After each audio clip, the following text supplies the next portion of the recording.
So hello, everybody. We do appreciate you making time for Understanding CUI with Devin Casey. We're pleased to have Devin joining us today. So a little bit of introductions, housekeeping related items. I will be your host today for today's session. My name is Aaron Troshenetz. I'm the General Manager, North America for Smithers Quality Assessments Division. As we go through this webinar, the chat has been disabled.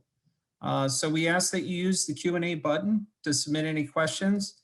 We will be taking time at the end of the presentation to answer any questions, as I'm sure there will be.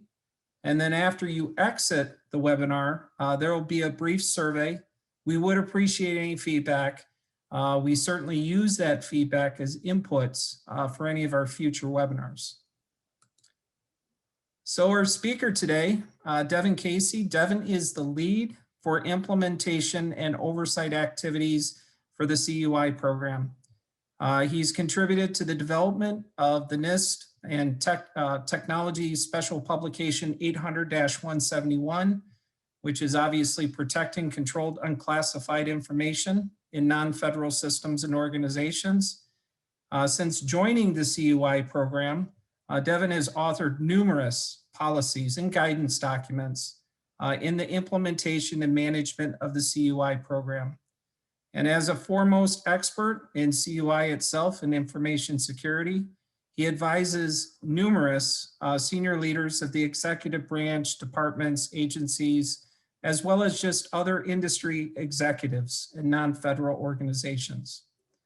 So with that, I will turn it over to Devin. Hey, thank you so much. So I was invited here to talk about the CUI program, kind of with a focus of the general executive branch requirements, but also a little bit to provide a framework to really answer some questions about what qualifies as CUI, how are agencies implementing the CUI program, and how will they be doing the work to ensure that they're properly communicating what is CUI, how it's supposed to be marked, shared, and distributed. And of course, once something is determined to be CUI, what are those standards to protect it? How does it need to be physically protected? But most importantly, how does it need to be protected in a cybersecurity environment? So I'll kind of open up a screen here and kind of dive into the overview of that.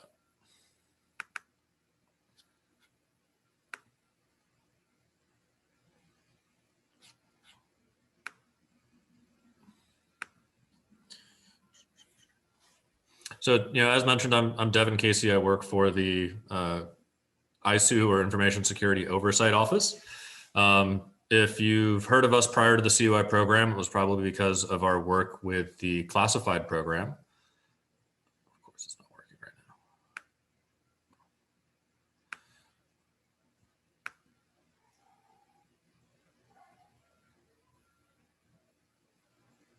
now. I don't know why it's not letting me display this properly. There we go. So I work, you probably know this from the Information Security Oversight Office, for our work in the classified program, where we oversee the executive branch classified national security information program, and access to classified national security information throughout all of those agencies. We work closely with the Department of Defense and intelligence community on the standards for the protections of classified material. The CUI program is kind of the newer program. It's getting on many years old now, over at ISU, and is managed by them as well, though it's kind of grown its own legs, separate from the CNSI world. So CUI, or Controlled Unclassified Information, is intended to kind of bridge that gap between unclassified information and that's either ready to be released to the public or doesn't require protection, and classified material. It's that whole world of information that requires protections, not necessarily because of national security concerns, though not exclusively, not because of them, but because of laws, regulations, and government-wide policies that say that the government has to protect things. Things like privacy, financial, tax, health, all those types of information that we generally, as regular citizens know, should be protected. But also things like information shared from proprietary companies for regulatory review or oversight purposes, very government-based categories as well. So the CUI program was created to address all of those and standardize all of those different protections. It was built off of existing agency policy and procedure. So part of what we did when we were creating the CUI program was we asked how these different categories are currently being protected, what agencies are doing to protect this information now. And we also reviewed the laws, regulations, and government-wide policies that existed calling for information to either requiring it or permitting it to be protected by the government. And one of the key notes about the CUI program is while the program is new, it's an information security reform. It's not, created whole cloth. It's based off of those existing policies and procedures at agencies. It's a new national level program, but every agency that it's being implemented at across the executive branch had programs to identify information for protection and to protect that information. So it's very much a reform from that aspect. And based off of a lot of existing practices, things like the FOUO program or SBU program. This consolidates all of those into one information security program and sets a baseline standard, but also requirements and standards for marking as well. So we'll be going over kind of the main aspects of the CUI program. I think that'll take about 30 to 45 minutes, and then we'll really open up for questions and focus kind of on where misunderstandings may be or particular scenarios that this group of people would be benefit by. So one of the first steps to creating the CUI program was to define CUI. And while this sounds like a very simple step, the definition itself was not a foregone conclusion. It was a deliberate choice as to how it was defined, and it has far-reaching effects on the program based off of how it was defined.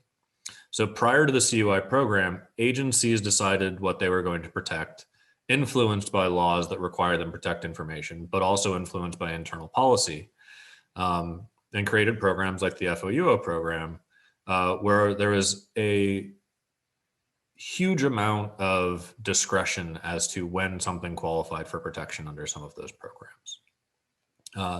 The CUI program wanted to standardize that. In order to get something that the entire executive branch could use, there had to be some raising of the bar as to what qualified for protection, some better understanding of what needs protection under the CUI program than just the opinion of an employee at the end of the day upon reviewing information, determining this feels sensitive and marking it. So the definition of CUI is any information that requires or is permitted to be protected pursuant to a law, regulation, or government-wide policy. There's a few different ways to say that, but it always comes back to the law, regulation, or government-wide policy. That raises that decision level outside of just an agency. Agencies can't just publish their own policy without specific authorization to do so that makes it a government-wide policy to create categories of CUI. It has to be a government-wide policy or a law or regulation, and it has to be added to the CUI Registry, which is the next step.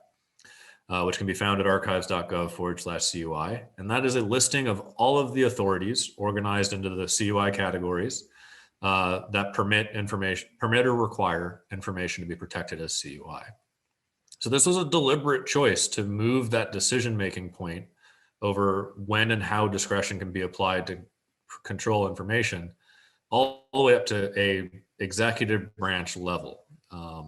As opposed to an agency by agency level with a large amount of discretion sent to employees. That's not to say that there's not a lot of training and discretion that still applies to the existing categories on the CUI registry, but they have to be authorized at that national level, at that executive branch level.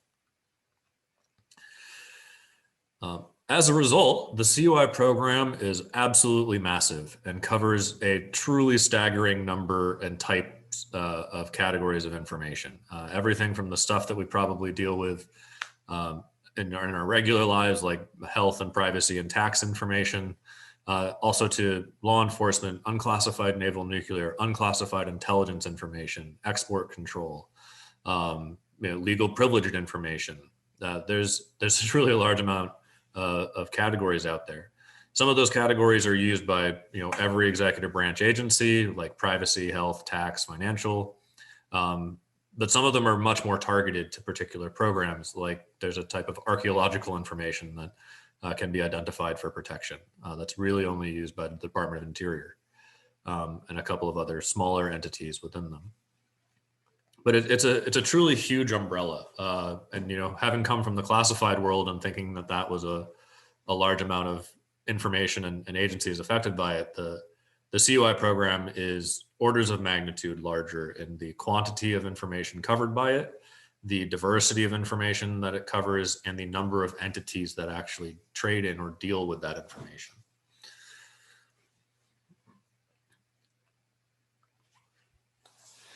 So, why do we protect CUI? What are we doing? Why was this mission important? And this is definitely a question that we get sometimes more from the classified side. If it was so important, why isn't it classified? Privacy information was the target of one of the most, or a few of the most significant data breaches that also had a massive effect on national security. Obviously, the OPM data breach was primarily privacy information that could definitely be viewed through a national security lens, but it wasn't classified and was unlikely to be. But many other agencies will actually identify that the information that they use to service the people of the United States in the way that they're intended to do as an agency is rarely classified and frequently requires protection. And the loss of access to, the stealing of, or the altering of that data could significantly hamper their ability to serve the American public.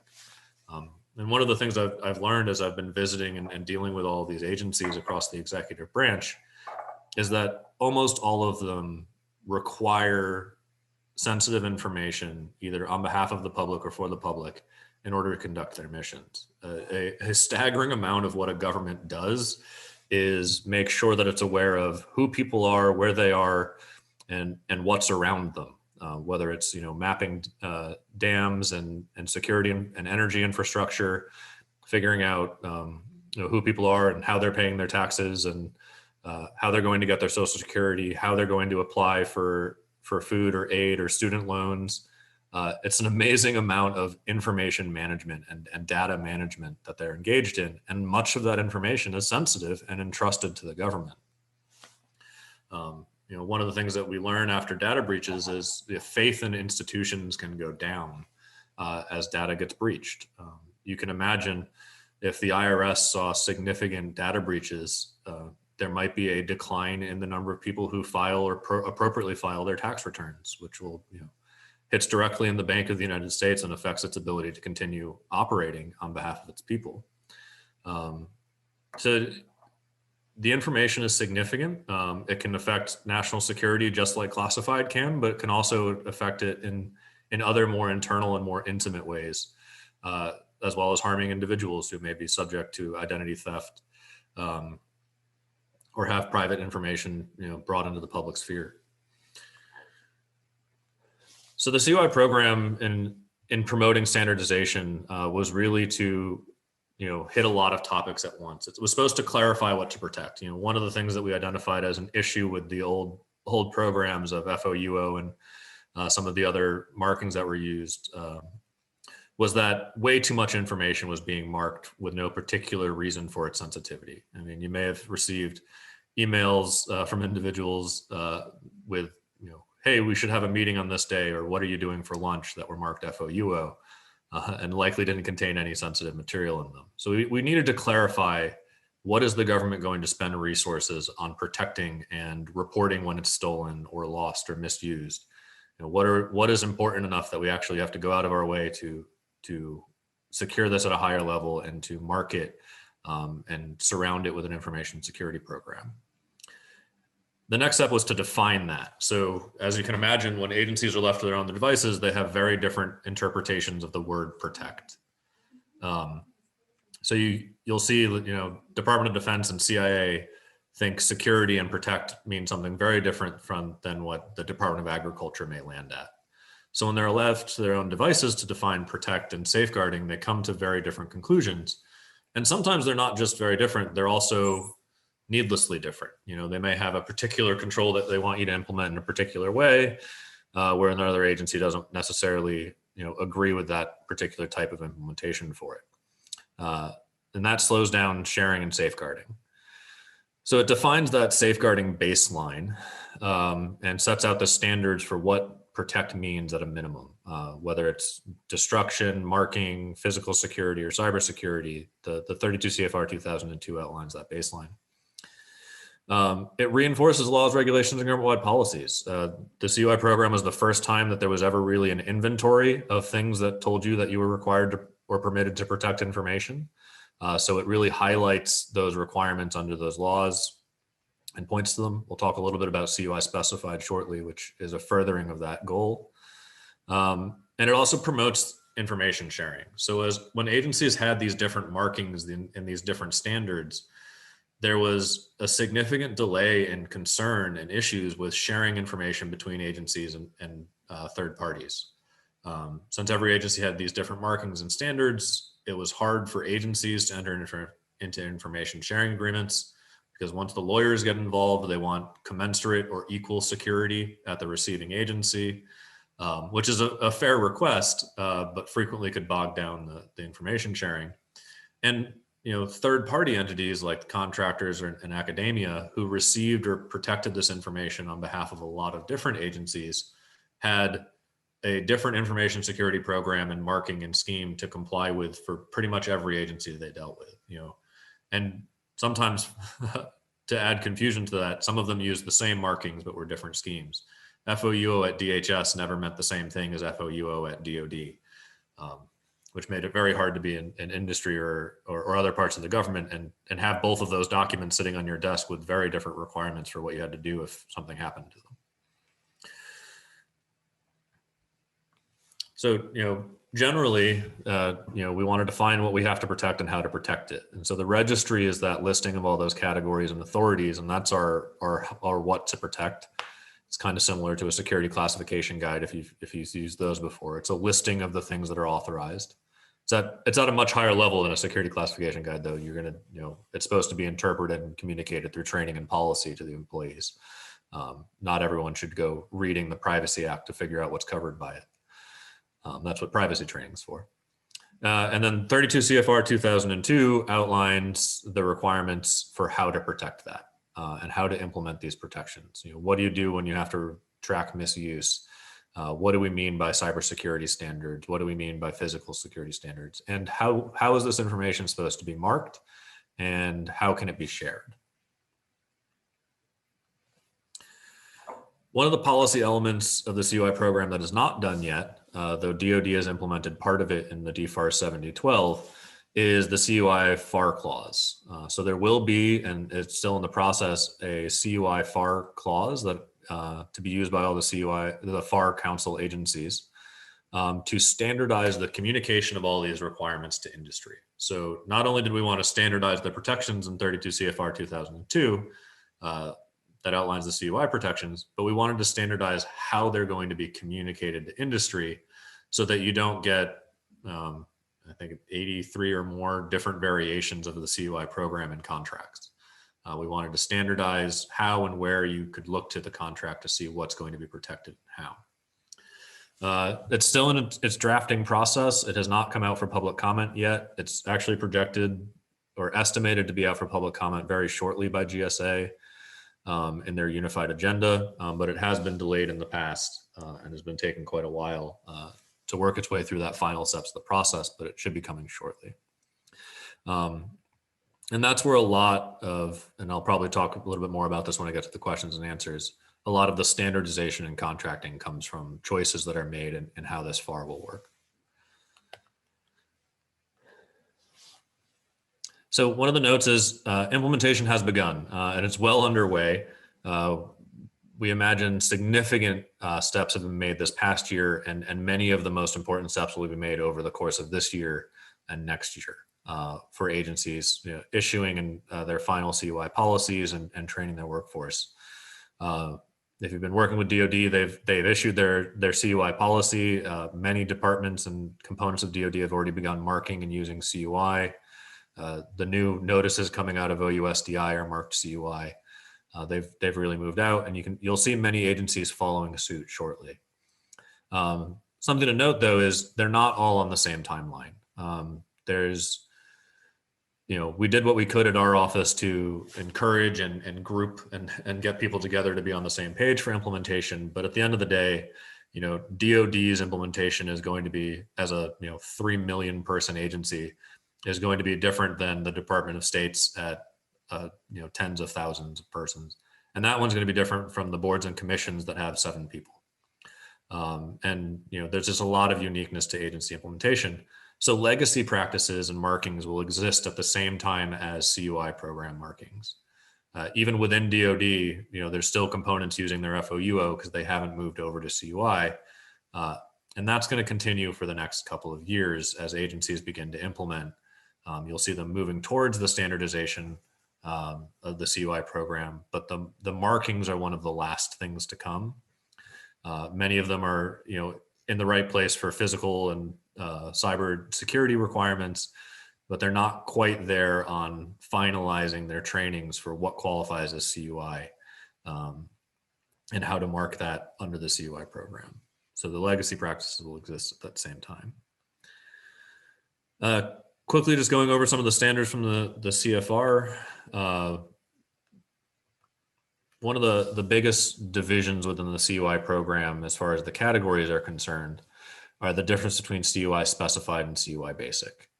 One of the biggest effects of something being specified is the fact that it requires the unique category marking to be included on the marking for that information, preceded by an SP to let you know it's specified. The reason for that marking, the category marking being required, is because a CUI specified category has an additional requirement identified in the laws, regulations, or government-wide policies that authorize that category to exist, that is particular and different than the rest of CUI, and generally in addition to the requirements of the CUI program. Most of them are kind of semi-abstract dissemination requirements, but a few of them are things like particular cybersecurity controls that are non-tailorable. Multi-factor authentication for remote access, for example, is a non-tailorable control for privacy information, which helps make it a CUI specified category. CUI basic is all the other categories where the law, regulation, government-wide policy comes out and says, you must or may protect this information, and then didn't really define what protect meant, or did not define it in a way that's different than the CUI program in any substantial way.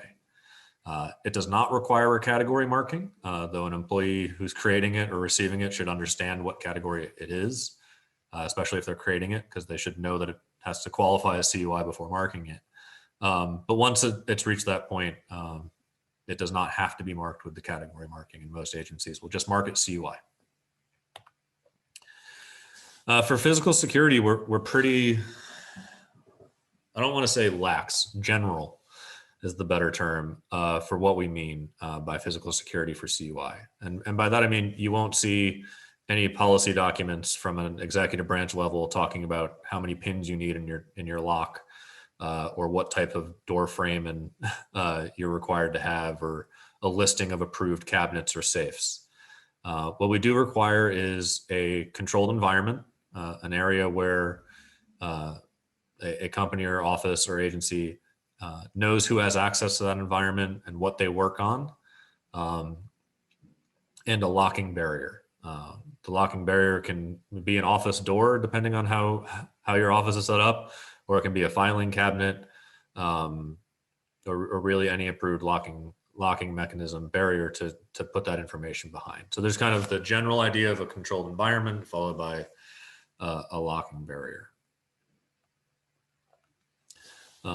That doesn't necessarily, just because we're general doesn't mean it's necessarily easy to comply with. There's still lots of questions you have to ask. One of the things that we've found is many agencies and contractors and academic entities have good policies in place in their unclassified environments, but haven't properly enforced them in years. And the practices aren't aligned with that. So, while we always make sure we're escorting foreign visitors in a classified environment, While it's also generally required in the unclassified environment, the standards there are significantly more lax. And other considerations have to be made. If you're using your door to be the locking barrier for CUI, meaning that you're leaving CUI out on your desk, who has access to that office? How many people have a key to that office? Is the office being opened and cleaned with no one inside, and the CUI is exposed? Because then that doesn't count as a locking barrier. For the controlled environment, who's allowed into the environment, and how are people who aren't allowed being prevented from access? Is there someone who's sitting there to tell, be aware of who comes into the office, whether it's an executive assistant, or is there a badging requirement in order to badge into that office? If you do have badging, are you training your employees not to let people piggyback in, or that if someone else does come in, that they need to be escorted while they're there? And if discussions are going to be required, are they likely to be overheard? Or if you're presenting CUI in a conference room, does it have a glass wall where other people on the other side can see everything that you're presenting on the screen? So pretty basic and simple to understand stuff, but things that have been kind of ignored in that environment for a while. So not hard to implement and fix, but not something that doesn't have to be done.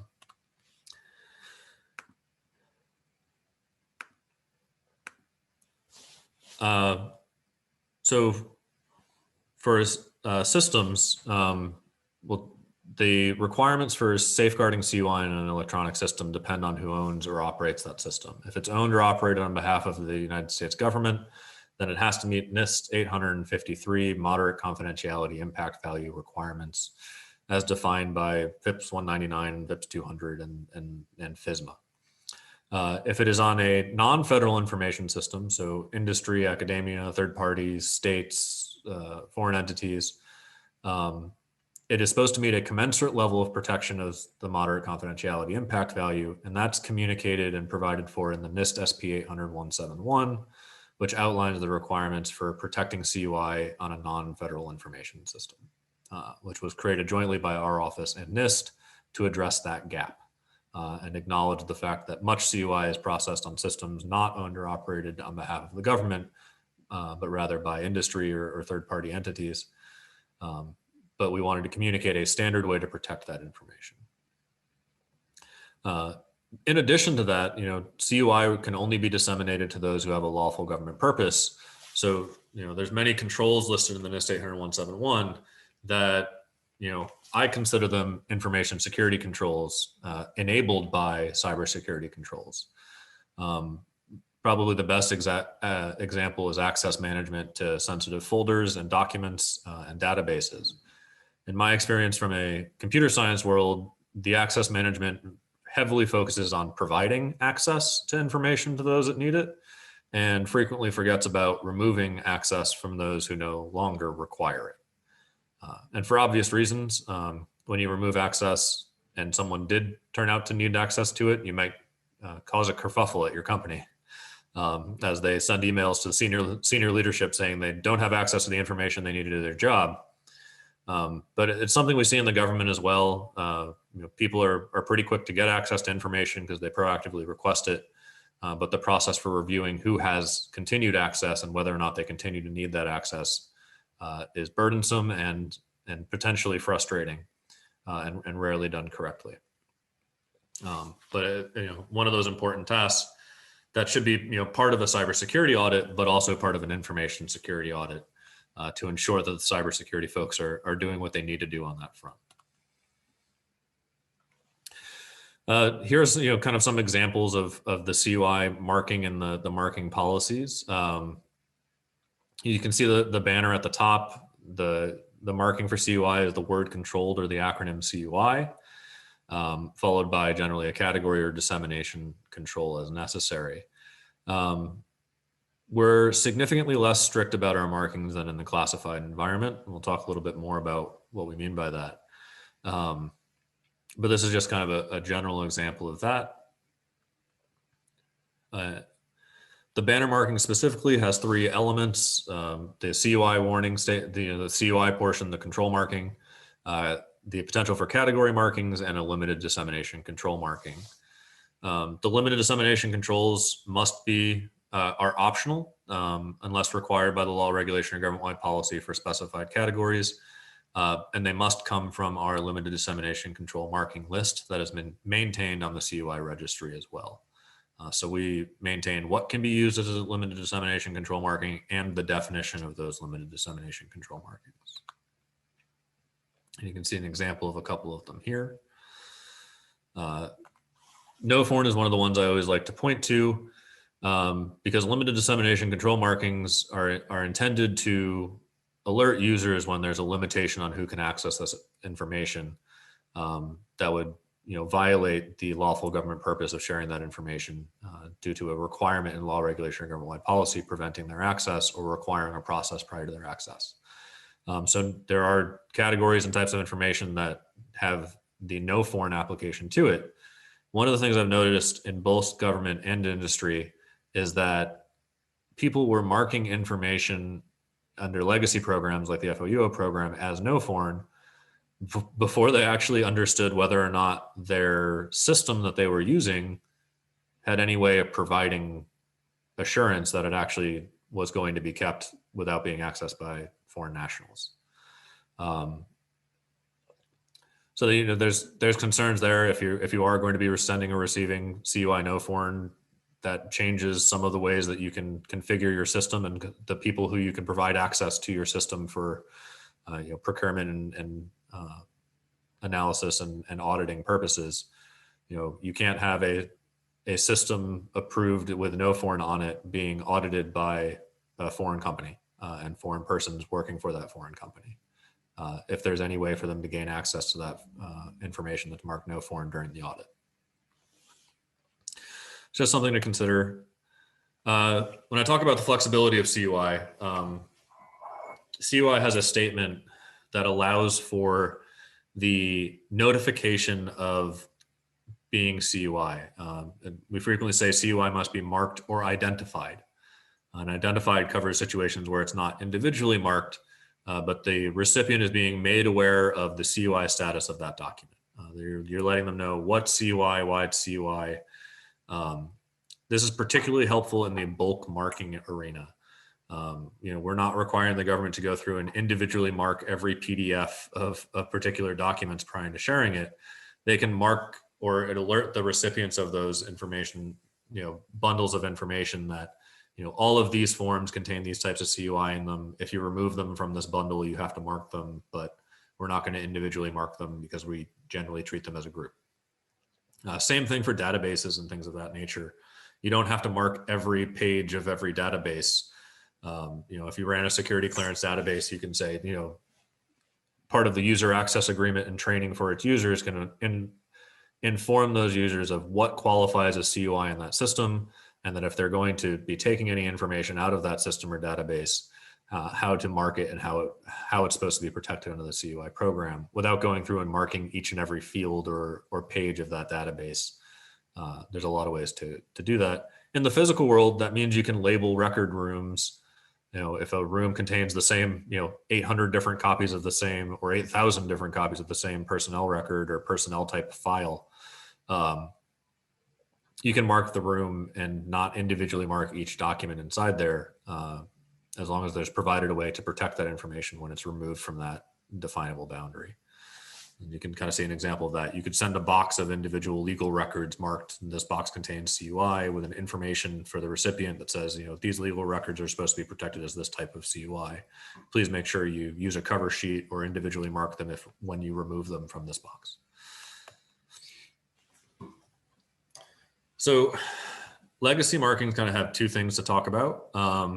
One is the government will have legacy markings, and we've allowed agencies to waive the remarking of legacy information, but it's not a permanent waiver. It's just when that information is sitting where it was, they don't have to proactively go back and remark it. However, if that information is going to be reused or shared, it must be marked, have its old markings removed, and must be marked in accordance with the CUI program. So if it's reused or shared outside of that agency, it must be remarked. Even when it's within that old database, you do have to then train individuals who have access to that information and alert them to the potential CUI status and the presence of legacy markings. So very similar. requirements there. Now, this applies to agencies. Agencies have legacy information. If you have an agreement with the government, whether it's a contract or other types of agreement, and you've received legacy information in the past, that is information that you received pursuant to those existing agreements or contracts or previous agreements or contracts, and it must continue to be protected in accordance with those contracts or agreements. Do not change it or move it over to the CUI program without permission or a request to do so. Continue to protect all information that you receive in accordance with the contract or agreement under which you received that information. If the government would like you to remark information that you've been working on for CUI as CUI stuff, that should likely trigger a contract modification in order for you to go through and do that. There's a few other notes if we get questions about it that I can dive into about caveats and ways of moving information to a better, more secure environment, things like that. But generally, non-federal entities don't have legacy information. They have information that they received under an existing or previous contract, and they're to continue to protect it in accordance with those terms, unless those agreements are modified. CUI has a pretty firm destruction requirement. That's one of the things that catches a lot of people off guard, especially for the paper one. We use NIST 888 for all of our media destruction standardization purposes, and the requirement for paper is pretty much the same as classified, 1 by 5 millimeter for single step destruction. For a simple reason, you can kind of see that here. You can reconstitute anything that is not shredded to the standard of 1 by 5 millimeter can be reconstituted and put back together. Therefore, it is not unreadable, indecipherable, or irrecoverable. In fact, it's all three of the opposites of those. So it does require full destruction. We do have a process, and it's allowed for in NIST 888, and we talk more about how to use that process in the CUI notice on paper destruction and multiple step destruction, which allows for shredding to a lesser standard as long as the end product, for instance, the result of pulping or incineration, meets the final requirement of unreadable, indecipherable, and irrecoverable. So you don't just have to use those shredders. You can use a lot of those existing contracts for destruction that generally shred to a lesser degree on site and then further recycle or pulp or destroy that information, as long as it's protected to a degree throughout that process. To stay up to date on the CUI program, we run a blog.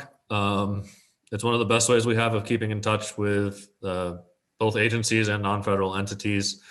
You can add your email to follow it and get notified about events in the CUI program. We'll probably have a couple of blog posts coming up pretty shortly talking about, NIST 800-172 was published. There is a revision to NIST 800-171. A lot of good stuff has come out through the CUI blog. We'll also, that is where we do our posts and invitations to our CUI our quarterly stakeholders events. So every quarter we do an update on the CUI program where we talk about what happened over the last 3 months and what's likely going to happen over the next 3. We also provide for a question and answer period there as well. And those are done through WebExes and are open to any CUI stakeholders who would like to come. So it's a great place to stay up to date. We also announce any other trainings or events that we're working on that are open, like marking trainings or industry days or things of that nature. But it's a great way to stay apprised of what's happening in the CUI program and ask us questions through that. You can also go to our website from the first slide, archives.gov/CUI, or email us at cui@nara.gov. And you can see a pretty picture of our CUI cover sheet here, and I'll kind of open it up for some questions. Thanks, Devin. We did get a few questions that came in through your presentation, so I'll read those off to you now. The first one from Stuart is, Stuart asks, we are military prime contractors, but not classified level. We're to meet CMMC level 3 when it's ready, but are still confused about which emails must be sent with CUI controls. We know drawings should be. What about invoices, purchase orders, conversations about parts or contracts? To clarify the above, our contracts are all published on DIBS and are available to the public. Yeah, excellent question. So when you get down into kind of the nitty gritty of what qualifies as CUI, a lot of that is going to be explained in your contract. I'm pulling up something to share with you guys.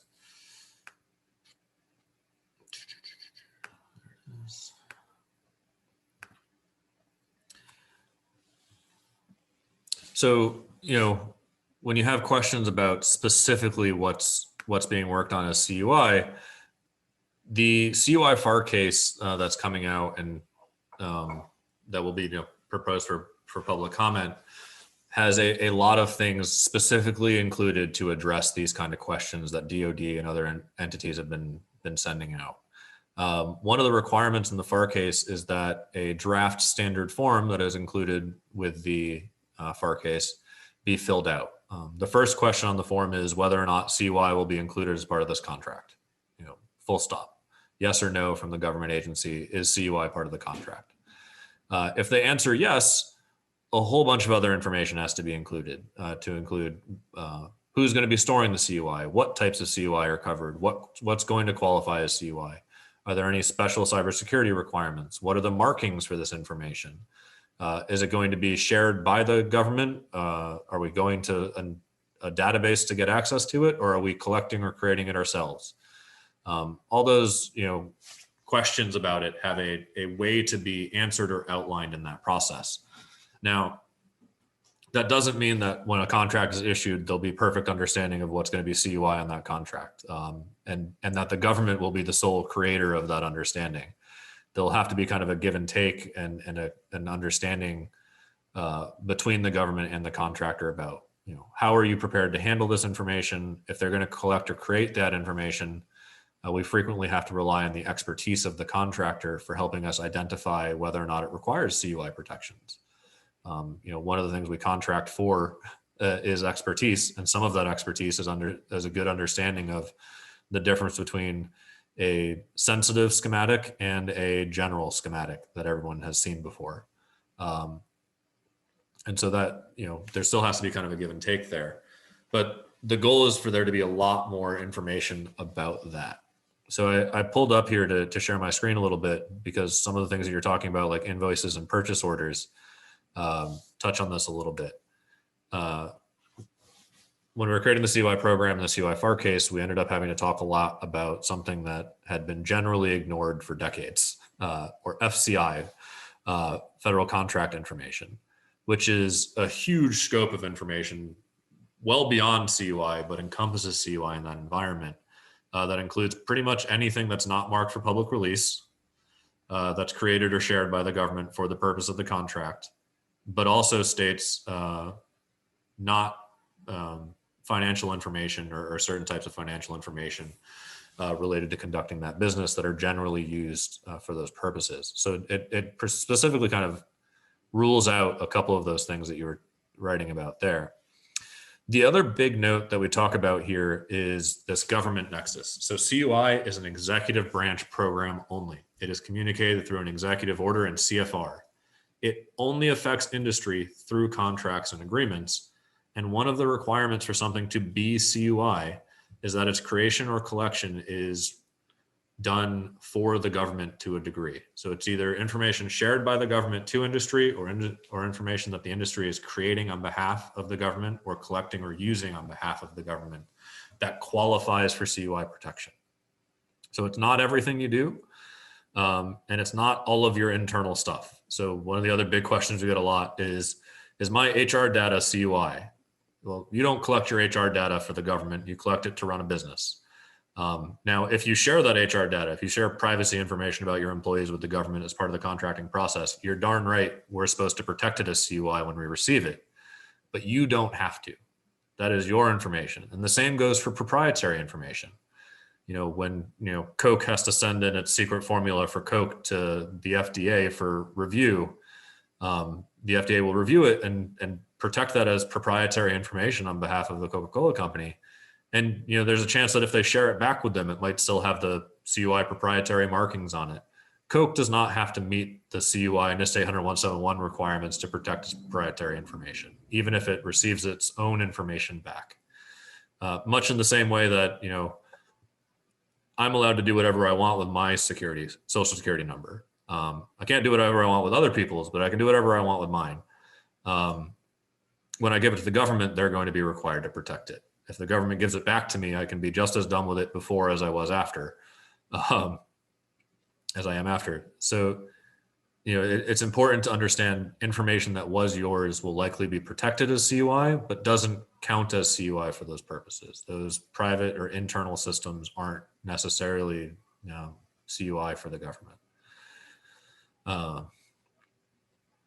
So that's an important thing, is that nexus, that understanding that it's an executive branch program and that the requirements are communicated through those contracts, and that it only affects information that's created or collected by or for or used for the purpose of that contract. That also qualifies for CUI program protections. Thanks, Devin. Rebecca is the next question. She asked, is CUI restricted to U.S. citizens? I haven't found a specific regulatory to do so, but many customers require U.S. citizenship for access to CUI. There is no general prohibition on CUI and U.S. citizens. Specifically, we actually have limited dissemination control markings, which, like REL 2 and the different country markings, to specifically account for information that is known to be releasable to those entities. CUI Basic does not have a built-in Noforn. All CUI sharing is governed by a lawful government purpose. So there are categories of CUI that it would be unlawful to share it with a foreign national. There are other categories of CUI that require U.S. persons as opposed to U.S. citizens. So there's no general prohibition on it, but there are instances when it is a requirement to be a U.S. citizen to do it. In the contracting environment, sometimes that U.S. citizenship requirement is not just a requirement for access to the information, but it is a contracting requirement, made from a total knowledge of what could be provided in that, not just the information provided, but what systems they're working on, or the potential sensitivity of the systems that they have access to. So there are other considerations that go into the contracting requirements for U.S. citizenship. DHS has a significant number of policies talking about that. But CUI is definitely a factor. Obviously, if CUI Noforn is going to be shared, everyone who works on that contract who needs access to that Noforn information must be a U.S. citizen to have access to it. Great. Anonymous question. If you identify the system versus marking each document or file, should it be assumed that every single document included is CUI? If not, is there a mixed marking or some other way to avoid the overmarking problem? If you are taking advantage of the bulk marking ability of the CUI program, it really has to be definable quantities of information within a definable boundary. And the users to whom you are permitting access have to be made aware of what qualifies for CUI protections in that system. So, going back to the security clearance stuff, not everything within a security clearance system is necessarily CUI, but if I'm providing access to that, I have to alert my users as to what is CUI and what level of CUI it is, or what category of CUI it is, so that if they do use that information, they're made aware of that. So whenever information is not more granularly marked, by the page, or we also do allow for and encourage portion markings in many situations. You have to make sure you're doing a good job training and educating and communicating what is CUI of that inside that definable boundary. Thank you. William asks, what resources, training are available at your website? Excellent question. So CUIarchives.gov has a bunch of training and resources. Again, it's mostly focused at executive branch level. And a lot of it is information directed towards agencies that are implementing, but there's a lot of good general information on there as well. We have general introductions to the CUI program. We have kind of deep dives into, or like little brief dives into things like controlled environments, marking. CUI and FOIA is one of our videos that's watched a lot, some FAQs on that topic. So there's a lot of training there. We provide that for kind of general awareness purposes and to help standardize the application of the CUI program at agencies. It does not meet any particular agency's training requirements. It may be used by them to meet training requirements. We encourage them and provide all of them for download and we have usually the slides are provided for download as well to use in their trainings, but it doesn't, you can't say I took the CUI training on the CUI website, I'm done with CUI training, because there's so much that needs to be known about a particular agency's program, and even certain categories of CUI require additional training, like privacy information or UCNI, things like that. Thank you. Another anonymous question. This may be more specific to the DoD implementation approach, but there's a lot of confusion about when and if contractor-owned technical data relating to commercial products or services becomes CUI once the data becomes user involved in the performance of a DoD contract. In other words, does the mere fact that the pre-existing proprietary data is used in a DoD contract then transform that data into CUI? Yeah, so not only do I know the topic you're talking about, but I know the language you're referring to in the DFAR 7012 that sets this out under its definition of CTI. And this is a gray area that is currently being addressed and being worked on. So it's a fantastic question. If you look at the NIST 800-171, it actually specifically states that, and it's been in FAQs from I'm blanking on the name of what AT&L became, but contracting at DoD. It specifically states that the SSP is your property. SSPs are created by an entity in order to manage their system. So your system security plans are the property and possession of an agency. They are then shared with the government under certain circumstances for oversight purposes or other entities for oversight purposes. We would then protect them as CUI because they likely have sensitive information and proprietary information on them. So when you share them with us and you let us know that, we would then protect them, but they aren't inherently CUI. So that's a little bit about some of that technical data. However, if you are currently under a contract with DoD, there are specific statements about sometimes some of the information created as part of protecting that information and performance of that contract qualifies as CUI once it's used as part of that contract. And that is one of the kind of blurred lines between created and collected or shared by. I think they're going to look to provide a little bit more guidance on exactly when and how those conditions are met. Specifically, I think the government and the CMMC AB or any oversight activities and through their contracting process needs to be clear as to when an audit is being conducted on behalf of the government or for a government purpose and whether or not that information qualifies as CUI. It's really kind of up to them to choose whether or not it'll be CUI. Regardless of the choice they make on that front, I think it then has to be said, because this is a fundamental requirement of information security that predates the internet and cybersecurity altogether. Security information must be protected at or above the level of security it's providing.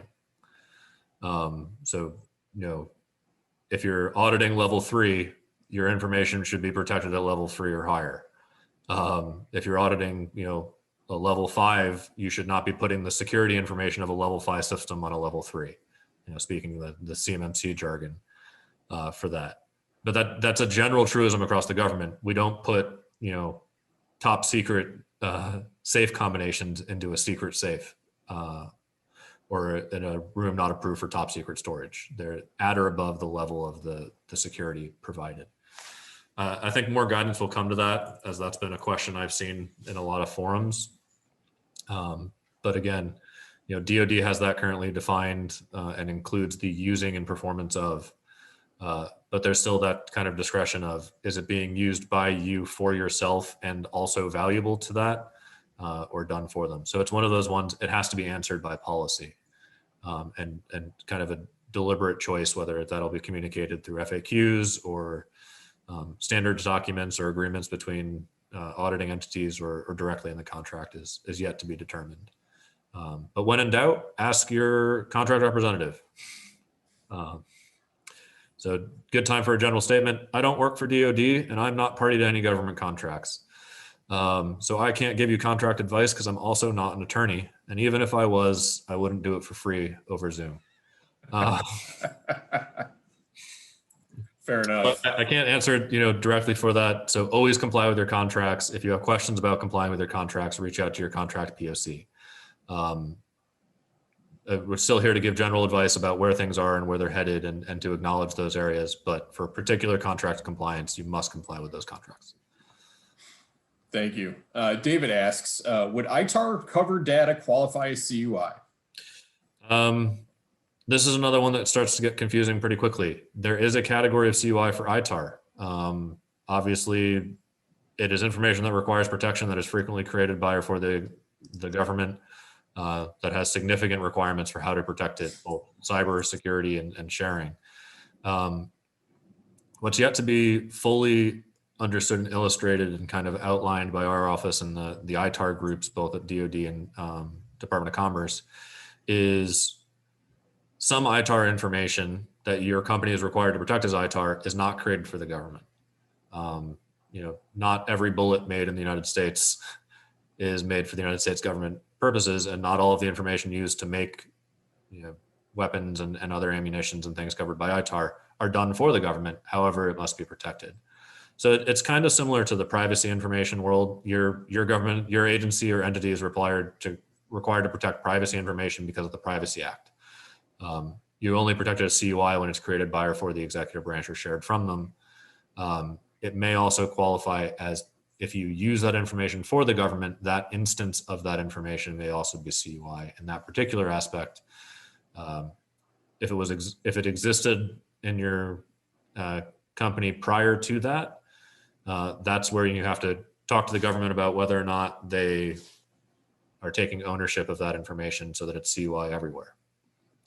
And that's one of the, beyond just from a security standpoint, the government has not been particularly amazing at identifying who owns what information that was used as part of the contract generally. Some contracts are very broad and say everything done in the performance of the contract is the government's property. Other things are much more limited and say the product, the end result is the government's property. And if we need anything else, we'll purchase it from you. So it really depends on how the contracts are written. Thank you. Stuart asks, does excludes simple transactional info, quote unquote, mean no invoices or POs? Ask your attorneys, and if they have a question, ask your contract point of contact. Thank you. Let's see here. Got a few more that came in.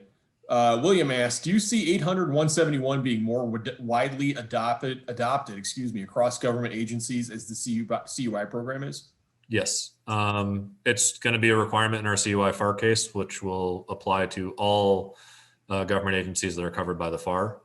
We're going to reference it in much the same way the DFAR 7012 does. So even absent that, it's starting to pop up in different areas. If you work in academia, you've probably seen it pop up, not just in DoD research contracts, but also the Department of Education is starting to reference it because they provide a lot of sensitive information to schools. The healthcare industry that works closely with the government is starting to learn about the CUI and NIST 800-171 requirements there as well, to fill in some gaps from HIPAA that aren't addressed by the current requirements. It's also being incorporated in international agreements and state, local, tribal agreements. I believe the state of New York at one point was looking at it pretty extensively as one of its criteria for systems that they use to store federal information on as well. So it's spreading without that, but it is referenced in 32 CFR 2002, and it will be, most agencies have held off on implementing it, other than obviously DoD and a few others, until the FAR case comes out. Thank you. I see we're just about at our time for today. There is a question here I'd like to address briefly. Will the slides and recording of this webinar be made available to attendees? Yes, they will. And I guess with that, Aaron, I'd hand it back to you to wrap us up for today's session. And Devin, again, thank you so much for your time. This was great, highly informative. And Aaron, back to you.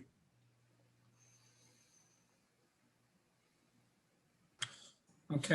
Devin, are you able to hand off to me? Oh, perfect. There you go.